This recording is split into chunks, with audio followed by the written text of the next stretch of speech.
உன்னை நம்பி எங்கள் வீட்டெல்லாம் விட்டுட்டு வந்திருக்க. இதுக்கப்புறம் என்னோட வாழ்க்கையெல்லாம் இங்கே தான். சரி, இதுக்கு முன்னதான் நீ உண்மையை சொல்லலை, எனக்காக நீ போய் சொன்ன. இப்போ சொல்லு, உங்கள் குடும்பத்தை பற்றி முழுசாக என்கிட்ட சொல்லு. இப்பயாவது சொல்லுவியா?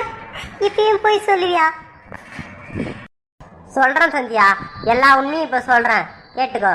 உன் பக்கத்தில் நின்னாரு பத்தியா, அவர் தான் எங்கள் அப்பா. அவர் பேர் குமார். இந்த பக்கம் நின்னது எங்கள் அம்மா. எங்கள் அம்மா பேர் ராணி. அதுக்கு பக்கத்தில் நின்னாங்களே பாட்டி, அவங்க வந்து எங்கள் அப்பாவோட அம்மா. அந்த வகையில் அவங்க பாட்டி. அடுத்து முதல்ல ஒரு பொண்ணு வந்ததுல, அந்த பொண்ணு தான் என்னோட தங்கச்சி. அவள் பேர் வந்து பிரியா. இப்போ 12வது படிச்சுட்டு இருக்கா. அடுத்து அந்த பொண்ணு தான் தெரியல, எங்கள் அம்மாவுடைய அண்ணன் பொண்ணு. அந்த பொண்ணு தான். சரி, இந்த வீடு உங்களோட சொந்த வீடா? உங்கள் அப்பா என்ன வேலை செய்கிறாரு? நீ என்ன வேலை செய்கிற? இந்த குடும்பத்தை பற்றி மற்ற விஷயம்லாம் சொல்லு. உங்களுக்குன்னு ஏதாவது நிலம் இருக்கா? சொல்லு சக்தி. சந்தியா, இந்த வீடு வந்து எங்களோட சொந்த வீடு கிடையாது, வாடகை வீடு தான். எங்கள் அப்பா இப்போ எந்த வேலையும் செய்யலை, அவர் சும்மா தான் இருக்கார். எங்கள் அம்மா தான் வேலை செய்கிறாங்க. அவங்க கொல்லி வேலைலாம் ஏதாவது அப்படி இப்படின்னா அதெல்லாம் போயிட்டு வேலை செய்வாங்க. மற்ற ஏதாவது வேலைன்னா செய்வாங்க. மற்றபடி பர்மனெண்ட்டாக எந்த வேலையும் எங்கேயும் ரெகுலர்லாம் போய் செய்யலை. அப்பப்போ கொல்லி வேலைக்கு மட்டும் போவாங்க. அப்புறம் நான் வேலை தேடிட்டு இருக்கேன் சந்தியா. இன்னும் எந்த வேலையும் கிடைக்கல. ஐடிஐ படிச்சிருக்கேன். என்ன சக்தி இப்படி சொல்ற? உங்க அப்பா வேலைக்கு போகலையா? அவர் தானே குடும்ப தலைவர். அவர் போய் 4 காசு சம்பாரிச்சாதான் குடும்பத்துல எல்லாம் செலவும் பண்ண முடியும். உங்க அம்மா மட்டும் சம்பாரிச்சா எப்படி பார்த்தோம்? வீடு வேற வாடகை வீடுன்னு சொல்ற. உன் தங்கச்சி படிக்கிறா, அப்புறம் சாப்பாடு ஆக்கி போடணும். இவ்வளோ செலவு இருக்கு, எப்படி ஏதாவது சரிப்பட்டு வரும்? சரி, உங்க அப்பா தான் வேலைக்கு போல, நீயாவது வேலைக்கு போலாம்ல? நீ வேலைக்கு போனாதான் நம்ம வாழ்க்கை நடத்த முடியும். என்ன சக்தி இப்படி இருக்க? இல்லை சந்தியா, நானும் வேலை ட்ரை பண்ணி தான் இருக்கேன். எந்த வேலையும் கிடைக்க மாட்டுது. கிடைச்சாலும் அது சரிப்பட்டு வர மாட்டேது. போகணும். நான் இதுக்கப்புறம் போகிறேன் சந்தியா.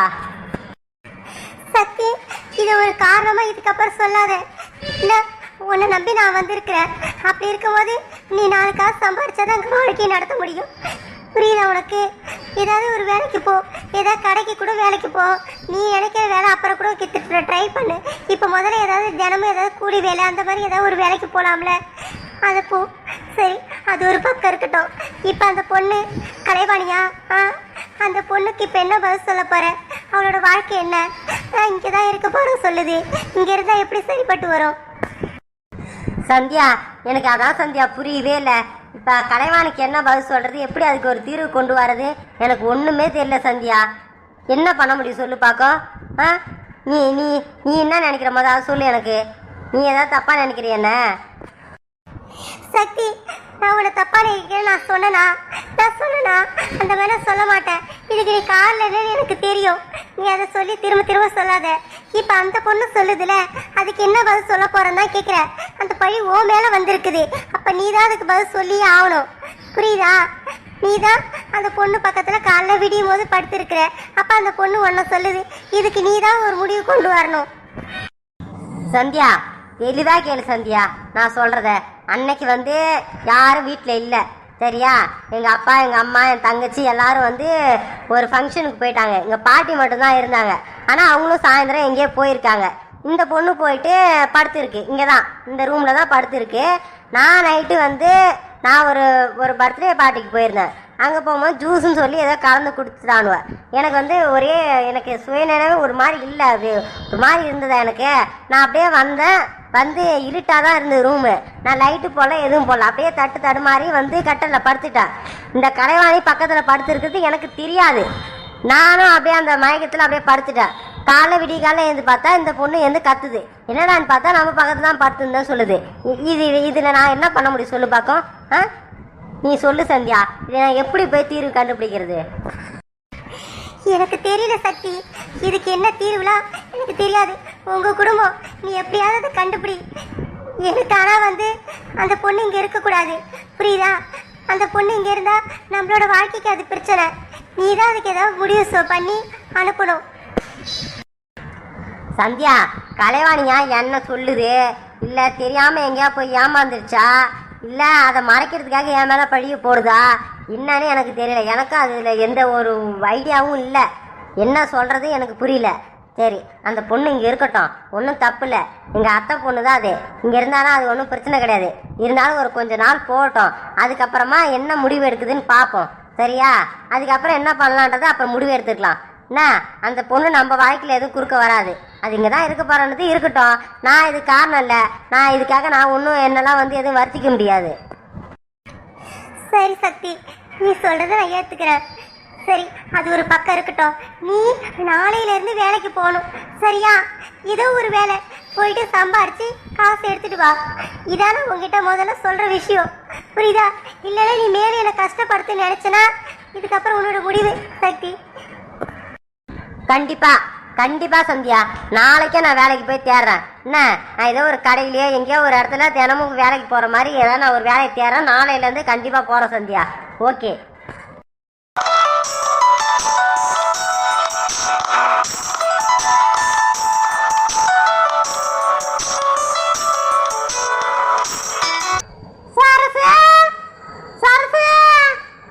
என்ன பண்ற? எங்க இருக்கிற? மதனி, மதனி, வா மதனி, இதோ இங்கதான் இருக்கவா. என்ன சரசு, மரவள்ளி கிழங்கு மாதிரி தெரியுது, ஏது? மதனி, இதுவா? நேற்று சாயந்தரம் ஒருத்தர் வித்துட்டு போனாரு. போய் விலையை கேட்டேன், கம்மியா தான் இருந்தது. சரி, சாப்பிட்டு ரொம்ப நாள் ஆச்சுன்னு சொல்லிட்டு வாங்கி வச்சேன். அதான் இன்னைக்கு சாப்பாடு எதுவும் செய்யல. அப்படியே இதை பொறிச்சு சும்மா வேச்சு சாப்பிட்டுட்டு நைட்டுக்கே வேற ஏதாவது சாப்பாடு செஞ்சுக்க வேண்டியதான். நான் ஒண்டி தானே. நேத்து எப்ப வித்துட்டு போனாங்க? நான் கேட்கல, எதுவும் கேட்டிருந்தா நானும் வந்து வாங்கியிருப்பேனே. எனக்கு ஒரு கிலோ வாங்க வேண்டியதானே. அதுக்கு என்ன மதனி, எடுத்துக்கா. இருந்தா ஒரு 2-3 கிழங்கு எடுத்துட்டு போ. எடுத்து போய் வேச்சு சாப்பிடு. இதுல என்ன இருக்கு? நான் எங்க போயிட்டு 2 கிழங்கு எடுத்துட்டு போய் வேச்சு சாப்பிடுறது? நீயே சேர்த்து போட்டு வேச்சு கொடு. அங்கத்தான் எல்லாம் இப்ப நம்ம பேச்சை கேட்டுன்னு இருக்கிறாங்க. அவங்கவுங்க சம்பாதிக்கிறாங்க, அவங்கவுங்க செலவு பார்த்துக்கிறாங்க. நம்ம இதுல இடையில போய் செஞ்சு கூட செஞ்சுக்கணும் சொல்ல முடியுமா? அவங்க தான் ஒரு சட்ட திட்டம்லாம் போட்டு அதுபடி நடத்தின்னு இருக்கிறாங்க. இங்க எப்படி நீ அங்க தனியா இருக்கிறியா? அங்க அதே மாதிரி எல்லாரும் இருந்து நான் தனியா இருக்கிறேன். உன் புருஷனும் உன் பையனும் வெளிநாட்டுக்கு போயிட்டாங்க, அதனால நீ தனியா இருக்கிற. எனக்கு எல்லாரும் அங்கதான் இருக்கிறாங்க, ஆனால் நான் தனியா இருக்கிற மாதிரி தான் இருக்குது. என்ன பண்றது? அட என்ன மதனி, உனக்கா இந்த நிலைமை? ஒரு நேரத்துல நீ சொல்றதான், நீ என்ன சமையல் செய்ய சொல்றியோ அதை தான் செய்வாங்க. எல்லாம் உன் கட்டுப்பாடு படி போயின்னு. இப்ப அவங்க எல்லாம் சட்டம் போட்டுக்கிட்டாங்கன்னு சொல்லிட்டு நீ வந்து புலம்புற மாதிரி ஆகி போச்சு மதனி. அது சரி மதனி, சமையலாம் எப்படி செஞ்சுக்கிறாங்க? செலவுலாம் எப்படி பாத்துக்கிறாங்க? அது எதுவும் பிரச்சனைலாம் எதுவும் வரலையா? ஏதோ பண்றாங்க, ஏதோ பிரிச்சு பிரிச்சு பண்றாங்க. இந்த செலவு நீ பாத்துக்க, அந்த செலவு நான் பாத்துக்க, அவங்களுக்குள்ளேயே பிரிச்சு பாத்துக்கிறாங்க. சரத்து, நமக்கு என்ன சொல்லு பார்க்க? நாம தான் இப்ப அங்க இருந்து டம்மி பீஸா உட்காந்துக்கிறேன். நானு என்ன பண்றது? ஏதோ நாம ஏதாவது குறுக்க போய் சட்டம் போட்டா அவன் ஆளுக்கு அதுக்கு எங்கேயாவது கிளம்புறான்னு எதுக்கு? எங்கன்னா ஏதோ பண்ணிட்டு போட்டோமே. நமக்குன்னா நமக்கு 3 வேளைக்கு சோறு வந்துதான் சாட்டமா அப்படின்னு உட்காந்து இருக்க வேண்டியதுதான். என்னமோ மதனி, உனக்கு அந்த மாதிரி, எனக்கு நான் ஒண்டி ஒரு ஆளுக்கு சமைச்சுன்னு உட்காந்து இருக்கிறேன். இந்த இவ்வளோ பெரிய வீட்டில் நான் தனியா உட்காந்து ஆண்டு கிடக்குறேன். சரசு, முன்ன வந்து நான் தான் எல்லாத்தையும் செய்ய சொல்லி என் கண்ட்ரோல்ல எல்லாம் இருந்தது. அந்த மாதிரி இருந்தா கூட நீ சமையல் சரியா செய்ய வேணாம், அங்க சமைக்கிறது ஒரு 3 வேலையை கொடுத்துறோம் அப்படின்னு நான் சொல்லியிருப்பேன். என்ன பண்றது? இப்ப எனக்கே வந்து ஏதோ போனா போட்டோம் சோறு போடுறாங்க. அப்படி இருப்ப நான் உனக்கு எதுவும் பேச முடியாது. இல்ல கூட நான் உனக்கு சோறு தந்திருப்பேன். சரசு, நீ ஒண்டியா தனியா செஞ்சு கிடக்குற. அட என்ன மதனி இப்படியே பேசிட்டே இருக்கிற? எல்லாம் 3 பசங்க தான். நீங்க சொன்னா கேட்க போறானுவ. என்னமோ அவனு ஏதோ வெளியில இருந்து வந்த மாதிரி உன் பேச்சே கேட்காத மாதிரி பேசுற. என்ன மதனி, நீ நினைச்சா போய் முடியும்? அப்படி இல்ல சரசு, என்னதான் இருந்தாலும் வாயு வயிறு வேறதான் சொல்லுவாங்க பாரு. அதான் நான் பெத்திருந்தாலும் எல்லாரும் வந்து மருமாவை வந்திருக்கிறாள்ல, அவ்வளோ வந்து ஆட்டி படைக்கிறாளுவோ. உன் பொண்ணு மட்டும் தான் அப்படித்தான். உன் பொண்ணு மட்டும் அது விதி விலக்கு. அதுல எல்லாம் உங்க புருஷனை கைக்குள்ள போட்டுக்கின்னு இப்படிதான் செய்யணும் அப்படிதான் செய்யணும் அவங்கவுங்க சட்டம் போட்டுன்னு இருக்கிறாங்க. அதுபடி இவனும் ஆடுறானுவ.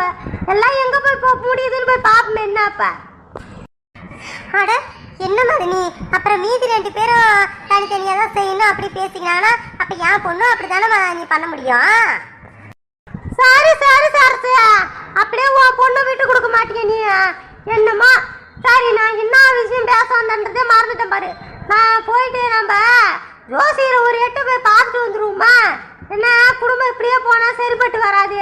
என்ன என் பொண்ணு எங்கே இருக்கிறான்னு தெரியல, அவன் வாழ்க்கை எப்படியே தெரியல. இந்த குடும்பம்லாம் எப்படி முன்ன மாதிரி ஒத்துமையாக ஆகும், இல்லை சண்டை வருமா பிரச்சனை வருமா ஒன்றும் தெரியல. அதான் குடும்பத்தில் இவ்வளோ பிரச்சனை இருக்குது, முன்ன மாதிரி இல்லை. அது எது வேற வேற மாதிரி நடக்குது. ஏதாவது பிரச்சனை இருக்குது என்னவோ அதை பரிகாரம் மெதா பண்ணலாமான்ட்டு போயிட்டு ஜோசியரை பார்த்து வரலான்னு நினைக்கிறேன். நான் நீ வரைய 2 பேரும் போயிட்டு வருவோம். சரி மதனி, போவோம். அதுக்கு என்ன, எனக்கும் கொஞ்சம் ஒரு சில விஷயம் கேட்கணும். ஏன்னா அடுத்து கார்த்திக் யார பொண்ணு பார்க்கணும், அந்த வேலையெல்லாம் பார்க்கணும். அதை பற்றி கொஞ்சம் பேசி கேட்போம். இந்த நானும் வர 2 பேரும் போவோம். சரி சரசு, அதை பற்றி பேசுறது தான் வந்தேன். சரி அப்போ போகலாமா நம்ம? நான் வந்து கூப்பிட்றேன். சரி மதனி. குழம்புக்கு மசாலா போதுமா, இல்லை இன்னும் கொஞ்சம் போடலாமா? ரொம்ப மசாலா அதிகமாகிட்டாலும் ஒரு மாதிரி இருக்கும், ஆனால் இந்த மசாலா தான் டேஸ்ட்டு கொடுக்கும். என்ன பண்ணலாம், போதுமா? சரி போதும், ரொம்ப அதிகமாக போட்டாலும் நல்லா இருக்காது, பார்த்துக்கலாம். சரி, இன்னும் ஒரு 5 நிமிஷம் கொதிச்சதுக்கு அப்புறம் இறக்கி வச்சிடலாம். யார் ஃபோன் அடிக்கிறது? புது நம்பரா இருக்கே. சரி, எடுத்து பேசுவோம், யாரும் கேட்போம். ஹலோ, யாரு? அண்ணி, அண்ணி, நான் சந்தியா பேசுறேன் அண்ணி. சந்தியா, எங்க இருக்க? நல்லா இருக்கியா? ஓ, ஃபோனே போவே இல்லையே. இது என்ன நம்பரு? சரி, அதெல்லாம் விடு. எப்படி இருக்க? ஏன் சந்தியா அந்த மாதிரி பண்ண நீ? சந்தியா, நான் உங்ககிட்ட இவ்வளோ சொன்னேன். நான் வீட்டில் சொல்லி இருந்தாலும் என்கிட்ட சொல்லி பேசுகிறேன் அப்படின்னு தானே சொன்னேன். நீ ஏன் சந்தியா அந்த மாதிரி ஓடி போன? இது உனக்கும் நல்லதில்லை, நம்ம குடும்பத்துக்கும் நல்லதில்லை. ஏன் இந்த மாதிரி காரியத்தை நீ பண்ண? உங்ககிட்ட நீ பண்ணுவோன்னு இப்படி நான் கொஞ்சம் கூட எதிர்பார்க்கவே இல்லை சந்தியா. அண்ணி விடுங்க அண்ணி, ஏதோ ஒரு விதி நடந்து போச்சு. எப்படியோ என் வாழ்க்கை போயின்னு இருக்குது. இவ்வளோ நாளுக்கு அப்புறம் எதுக்கு உங்களுக்கு ஃபோன் பண்ணியிருக்கேனா, சரி உங்ககிட்ட பேசுவோம். இது வரைக்கும் யாருக்கிட்டையும் பேசலை, ஒரு மாதிரி சோகமாக இருந்தேன். இப்போதான் சரி இதான் ஆகி போச்சு அப்படின்னு சொல்லிட்டு புரிஞ்சுக்கிட்டு சரி உங்ககிட்ட மட்டும் பேசலான்னு ஃபோன் பண்ண நீ. சரி சந்தியா, அத்தைக்கு ஃபோன் பண்ணி பேசுன. பாவம், ரொம்ப கஷ்டப்பட்டாங்க தெரியவா. நீ ஓடி போயிட்டேன்னு கேட்டுட்டு என்கிட்ட சொல்லியிருந்தா நான் கல்யாணம் பண்ணி வச்சிருப்பேன். ஏன் அப்படி பண்ணா அப்படின்னு சொல்லிட்டு ரொம்ப வருத்தப்பட்டு இருந்தாங்க. நீ அத்தைக்கு ஃபோன் பண்ணி பேசு சந்தியா. சரி, உன் வாழ்க்கை எப்படி போகுது அதை சொல்லு முதல்ல. எங்க இருக்கிற நீ? சொல்லு சந்தியா, சந்தோஷமா இருக்கியா? உன் வீட்டுக்காரர் என்ன பண்றாரு? உன் குடும்பம்லாம் எப்படி இருக்கு? எதுவுமே நீயும் பார்க்கல சொன்ன. அதனால எனக்கு எதுவும் தெரியாதுன்னு சொல்லிட்டு என்கிட்ட சொல்லலை. இப்ப சொல்லு, எப்படி இருக்கு குடும்பம்லாம்? நல்லபடியா போகுது வாழ்க்கை? அண்ணி, அந்த விஷயத்தை பத்தி மட்டும் கேட்காதீங்க அண்ணி. நான் அதை பத்தி எதுவுமே சொல்ல விரும்பல. நான் ஒன்று நினைச்சு வந்தேன், அதுக்கு மாறாக என்னென்னமோ நடந்துக்கிட்டு இருக்கு. அதெல்லாம் சமாளித்து ஏற்றுக்கிட்டு போயிட்டு இருக்கு என் வாழ்க்கை. மற்றபடி இப்போதைக்கு நான் எதுவுமே சொல்ல போகிறதில்ல. நீ சும்மா உங்ககிட்ட பேசுறது தான் ஃபோன் பண்ணேன். என் குடும்பத்தை பற்றி இப்போதைக்கு சொல்ல போகிறதில்ல. அட, என்ன சந்தியா இப்படி சொல்கிற? ஏன் ரொம்ப கஷ்டமாக இருக்காங்க? ரொம்ப சொல்லு சந்தியா, எது வந்தாலும் நான் உதவி செய்கிறேன் உனக்கு. ஏதாவது பிரச்சனை எனக்கு சொல்லு, ஏதாவது காசு ஏதாவது உதவினாலும் என்கிட்ட சொல்லு. ஏதாவது உனக்கு அங்கே கஷ்டமாக இருக்கா? இல்லை நீ, எனக்கு கஷ்டம் எதுவும் கிடையாது. ஆனால் இங்கே இப்போதைக்கு சூழ்நிலை சரியில்லை நீ. அதுக்காக எனக்கு எதுவும் கஷ்டம்லாம் இல்லை. இருந்தாலும் நான் நினச்ச மாதிரி இங்கே இல்லை, எல்லாம் வேற மாதிரி இருக்கு. இந்த பிரச்சனைலாம் சரியாகி நான் சந்தோஷமா இருக்கிறப்ப கண்டிப்பாக நான் சொல்கிறேன். நீ உங்களுக்கு இந்த குடும்பத்தை பற்றி எல்லாம் சொல்கிறேன். இந்த வீட்டோட அட்ரஸும் கொடுக்குறேன், நீங்கள் வாங்க சரியா? மற்றபடி எனக்கு எந்த பிரச்சனையும் கிடையாது, நல்லபடியாக தான் இருக்கேன். சரி சந்தியா, நீ இந்த அளவுக்கு எனக்கு ஃபோன் பண்ணி பேசுனதே எனக்கு சந்தோஷம். உன்னை பற்றி ஒன்றுமே தெரியாமல் ஐயோ எங்கே இருக்காளோ என்ன பண்ணுறாளோ பார்த்தேன் நான். சரி சந்தோஷம், சந்தோஷமாக இருந்தால் சரிதான் சந்தியா. அப்புறம் என்ன, வீட்டில் எல்லா வேலையும் இழுத்து போட்டு செய்கிறியா? இந்த வீட்டில் தான் எந்த வேலையும் செய்யல, அங்கே என்ன இல்லை சமையலாம் செய்கிறியா? இல்லை நீ, நான் எந்த வேலையும் செய்கிறது கிடையாது, சும்மா தான் இருக்கேன் நான். அவர் வேலைக்கு போயிட்டு வராரு, அப்புறம் அத்தை அவங்க தான் எல்லாம் சமையலாம் செய்கிறாங்க. இப்படி அவங்களே எல்லாரும் பார்த்துக்கிறாங்க. நான் எந்த வேலையும் செய்யல, சும்மா தான் இருக்கேன். ஐயோ பரவாயில்லையே, ம், அப்பா அங்கேயும் போயிட்டு மகாராணியா தான் இருக்க. ஆனா சூழ்நிலை சரியில்லைன்ற. ஏதோ நீ சொல்றது எனக்கு எதுவுமே சரிப்பட்டு வரல. எந்த வேலையும் செய்ய மாட்டேன், ஜாலியா சும்மா இருக்கன்ற. அப்புறம் சூழ்நிலை சரியில்லைன்ற. எப்படி இதை எடுத்துக்கிறது? அட நீங்க வேற அண்ணி, நான் மகாராணியா இருக்கனா? ஏன் நான் ஓடி வந்து கல்யாணம் பண்ணது போதும், நாங்க கஷ்டப்படுறது போதும். நானே ரொம்ப கஷ்டப்பட்டு வருத்தப்பட்டு அழுதுகிட்டு தான் இருந்தேன் இவ்வளோ நாளா. அப்புறமா இப்போ கொஞ்சம் கொஞ்சமாக தான் தேறி இப்போ நார்மல் ஆயிருக்கேன். பரவாயில்ல சந்தியா, ஆனால் உங்ககிட்ட ஒரு தெளிவு தெரியுது. எல்லாம் அனுபவம் தான் நினைக்கிறேன். இருக்கட்டும் இருக்கட்டும். சரி, உன் வீட்டோட அட்ரஸ் தான் கொடுக்க மாட்டேன். என் வீட்டுக்காவது வரீங்க ஒரு நாளே? கண்டிப்பா நீ, கண்டிப்பா வரேன். சரி, அப்புறம் நான் ஃபோன் போட்டு பேசின விஷயத்தை யாருக்கிட்டையும் சொல்லாதீங்க நீண்ண. நான் உங்ககிட்ட மட்டும் அப்பப்போ ஃபோன் போட்டு பேசுகிறேன். அது சும்மா ஒரு மன ஆறுதலுக்காக தான். மற்றபடி வீட்டில் இருக்கவங்க யாருக்கிட்டையும் எதுவுமே சொல்லாதீங்க நீ. ஏன் சந்தியா சொல்ல வேணான்ற? எல்லாரும் நீ எப்படி இருக்கிறியோ எப்படி வாழ்றியோ என்னன்னு தெரியலேன்ட்டு எல்லாரும் கஷ்டப்பட்டுக்கிட்டு ஒன்றுமே தெரியாமல் இருக்கிறாங்க. அவங்ககிட்ட நான் சொல்லிடுறேன், நீ நல்லபடியாக தான் இருக்க. ஆனால் நீ எந்த விஷயத்தையும் என்கிட்ட சொல்ல அப்படின்றதையும் சொல்லிடுறேன் என்ன. அப்போ தான் அவங்களுக்கு கொஞ்சம் மனசு ஆறுதலாக இருக்கும். சரியா? சரிங்க நீ சொல்லுங்க. ஆனால் இந்த நம்பர் மட்டும் கொடுக்காதீங்க, யாருக்கிட்டையும் கொடுக்காதுங்க நீ. ஏன்னா நான் அவங்ககிட்டலாம் பேசுறதுக்கு எனக்கு வந்து கஷ்டமாக இருக்கும். அதனால தான் நான் அவங்ககிட்ட யாருக்கிட்டையும் பேசலை. ஏன்னா இங்கே இருக்க சூழ்நிலை எனக்கு தான் தெரியும் வச்சுக்கோங்களேன். அதனால் நான் ஃபோன் போட்டு பேசணுன்ற விஷயத்த மட்டும் சொல்லுங்கள். நான் நம்பர் கொடுக்காதீங்க நீ. நீங்கள் நம்பர் கொடுத்து அவங்க ஃபோன் பண்ணாங்கன்னா அப்போ நான் இந்த நம்பரையும் மாற்றிடுவேன். சரி சந்தியா, சரி. இந்த விஷயத்த முதல்ல நான் சொல்லிடுறேன் அவங்ககிட்ட. அப்பதான் எனக்கு மனசு ஆறுதலா இருக்கும். சரி, நான் போனை வைக்கவா? சரி, நான் ஃபோன் நம்பர் கொடுக்க மாட்டேன். சரியா? ம், சரிங்க நீ, நானும் ஃபோனை வச்சிடறேன்.